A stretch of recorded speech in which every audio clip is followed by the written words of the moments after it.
ఖమ్మం జిల్లా కూసుమంచి మండలం పాలేరులో రాహుల్ గాంధీ భారత్ జోడో యాత్రకు మద్దతుగా కాంగ్రెస్ ప్రజా గర్జన సభ ఏర్పాటు చేశారు. ఈ సభకు ముఖ్య అతిథిగా మాజీ కేంద్ర మంత్రి రేణుకా చౌదరి హాజరయ్యారు. ఎలక్షన్లు వస్తేనే కేసీఆర్ కు అన్ని గుర్తొస్తాయని ఆమె విమర్శించారు. టీఆర్ఎస్ పార్టీ ప్రజలను మోసం చేస్తోందని ఆరోపించారు. ముఖ్యమంత్రి కేసీఆర్ అసెంబ్లీ సాక్షిగా వీఆర్ఏలకు ఇచ్చిన మాట తప్పాడన్నారు. తెలంగాణ మహిళలకు పనికిరాని చీరలు ఇచ్చారని, ఆ చీరలను కేసీఆర్ కుటుంబ సభ్యులు కట్టుకుంటారా అని ఆమె ప్రశ్నించారు.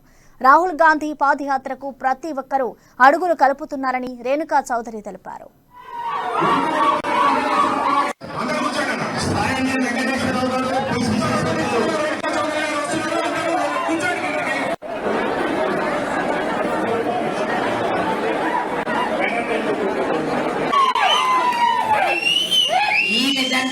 ఇంత దారుణంగా ప్రజల్ని మోసం చేసుకుంటూ నా ఆడబిడ్డలందరినీ నేను అడుగుతున్నా.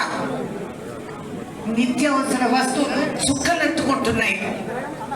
గ్యాస్ సిలిండర్ రేటు ఆలోచించుకునే దానికి కూడా భయపడుతున్నాం. పిల్లల చదువుల కోసం గవర్నమెంట్ స్కూల్స్ లో యూనిఫామ్ లేవు, పుస్తకాలు లేవు.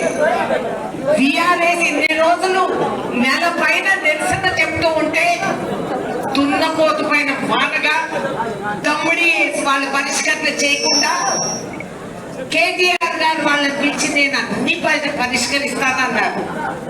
కేసీఆర్ స్వయంగా అసెంబ్లీలో 3 సార్లు మాట ఇచ్చాడు వీఆర్ఏకి.